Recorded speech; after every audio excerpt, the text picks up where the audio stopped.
Vous dites donc que l'intérêt pour l'ailleurs a existé bien avant l'émergence des écritures migrantes, dont il a déjà été question dans l'entrevue de notre série avec Catherine Cordoc. J'y renvoie d'ailleurs pour le bénéfice de nos auditeurs et auditrices. Donc bien avant, il y a eu une reconnaissance.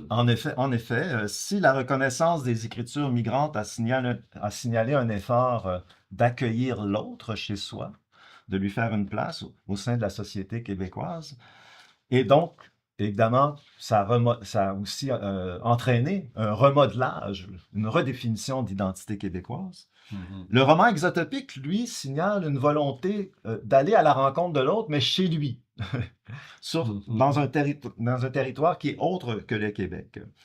Et évidemment, on en retire aussi une autre manière de se redéfinir, bien entendu, Mhm. mais par un autre type d'expérience. Mhm.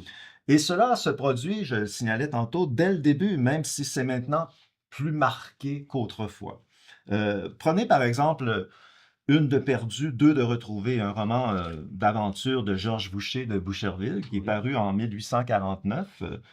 Et ce roman se déroule en grande partie dans les Caraïbes, oui, en Louisiane aussi, ou oui. à Cuba. Bon.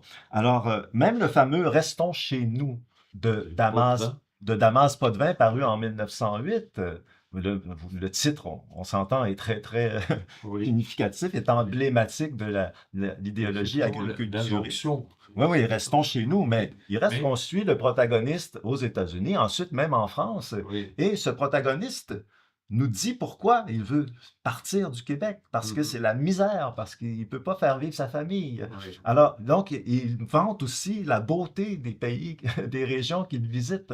oui, Alors, il y a un discours quand même au sein même d'un oui, roman agriculturiste qui oui. fait la promotion de l'ailleurs. Oui, on retrouve aussi, si vous me permettez, cette sorte d'attrait de l'ailleurs à travers des écrivains comme Honoré Beaugrand, Fauché de Saint-Maurice, qui, à un moment de leur vie, d'abord certains ont vécu aux États-Unis et ont Aussi, ouais. passé une partie de leur carrière d'éditeur ou d'écrivain aux États-Unis.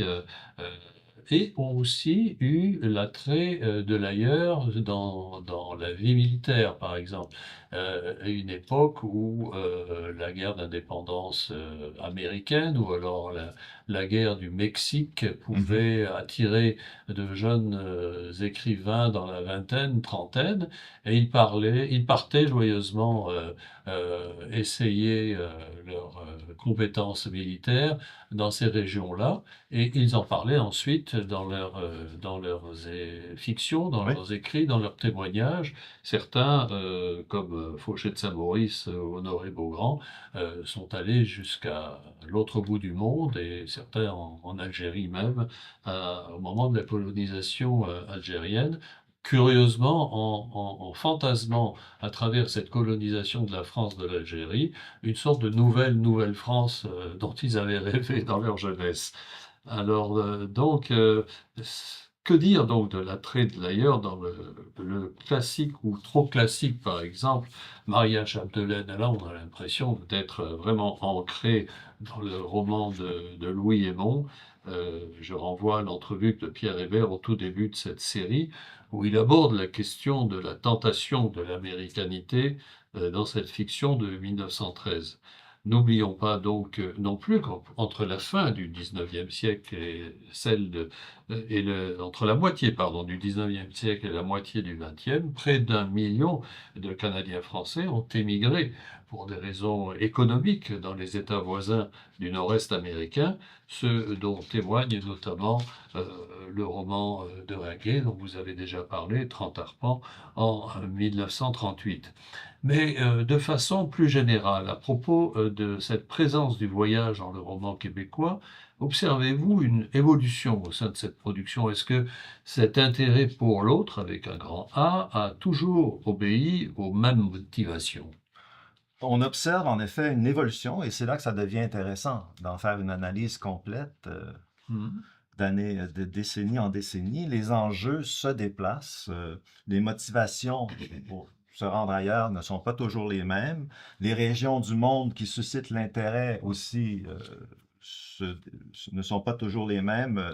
d'une année à l'autre, il y a des périodes, hein. On voit les États-Unis, bien entendu, ça a été la première Ouais. c'était le pays à côté d'une autre, donc Mhm. forcément, il était Et un aussi, pays qui a envahi aussi aussi, le oui, c'est Québec à ça. 2 reprises, en 1775 et en Mhm. 1812. Donc cette tentation américaine a été aussi une réaction, une possibilité d'assimilation Aussi, la question a des... été soulevée, hein. Oui, il y a Est-ce qu'on devient un État américain ou un pas? mouvement annexionniste dont Et je dirais que même les États-Unis, c'est le seul endroit au monde où il y a eu une forme de colonisation québécoise. C'est-à-dire oui, que où des Canadiens français se sont retrouvés pour former des paroisses en Nouvelle-Angleterre, en Nouvelle-Angleterre, c'est dans ça. les Il y a- factories, comme on ça disait. ça n'a jamais eu lieu ailleurs. Oui, Euh, donc, un peu en Floride en ce moment, il y a des petits oui, quartiers très, très oui. québécois, Petit euh, Québec, oui, c'est ça. mais disons que les Québécois ne sont pas des colonisateurs en tant que tels. Oui, Mais bon, évidemment, il faut faire attention quand on dit qu'on a colonisé en Nouvelle-Angleterre, c'était pour aussitôt être avalé, hein, oui, par le système américain. Mais il y a eu quand même une implantation de colonies ou oui, de regroupement de Canadiens français dans ce lieu-là. c'est Et sûr, c'est sûr que ça a un effet sur la littérature. c'est sûr. Maintenant, on parle d'évolution. Bien sûr, il y a beaucoup de choses qui d'époque en époque se transforment. Je parlais même des destinations, là. Mhm, Et aussi une modification de l'attitude même des protagonistes à l'endroit des pays étrangers. mhm, Les frontières psychologiques ne sont plus les mêmes.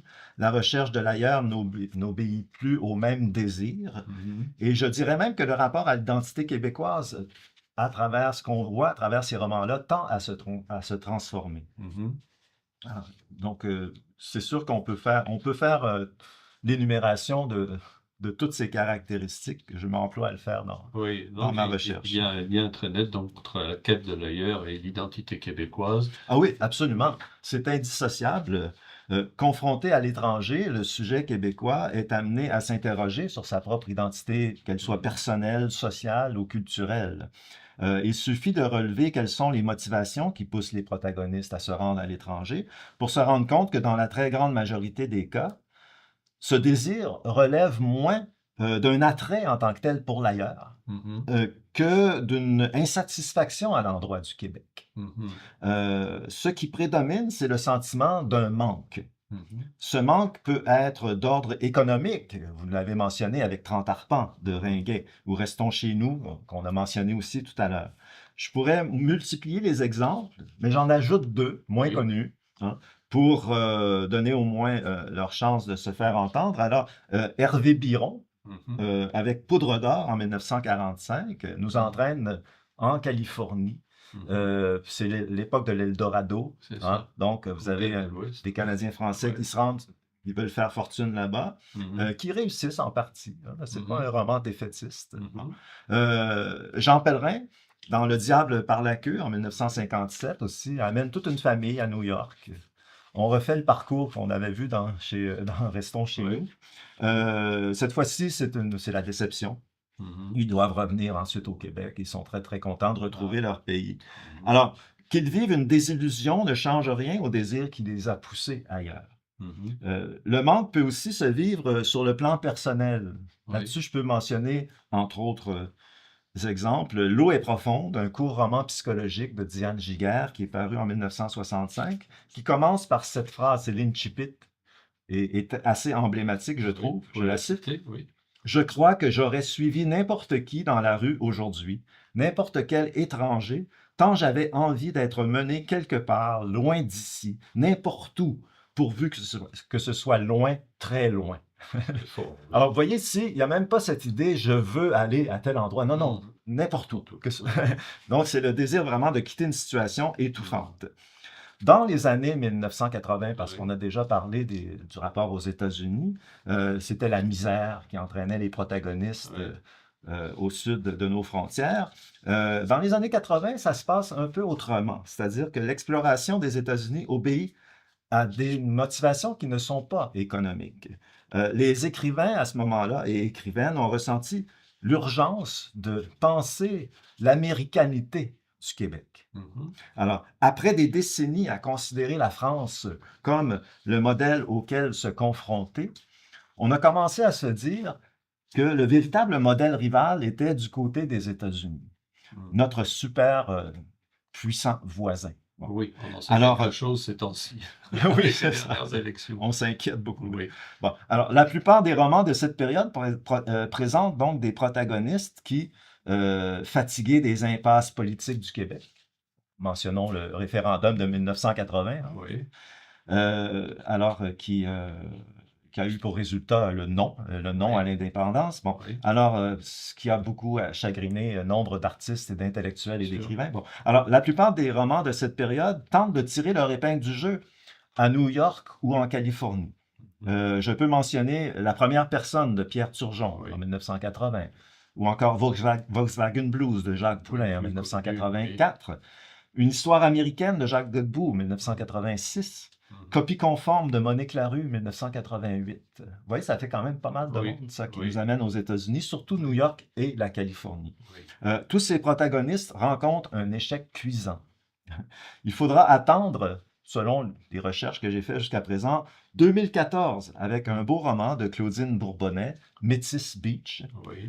pour rencontrer un protagoniste québécois qui réussit à faire carrière dans la jungle américaine, Oui, qui tire son épingle oui. du jeu. Ouais. Et que dire alors de Marie-Claire Blais aussi, qui a Oui, Marie-Claire Blais qui a vécu aux États-Unis aussi. c'est ça, C'est ça. qui a construit non seulement sa vie, mais aussi une bonne partie de sa fiction autour Oui. de ce monde. Oui, elle mérite d'être mentionnée. C'est Oui. sûr.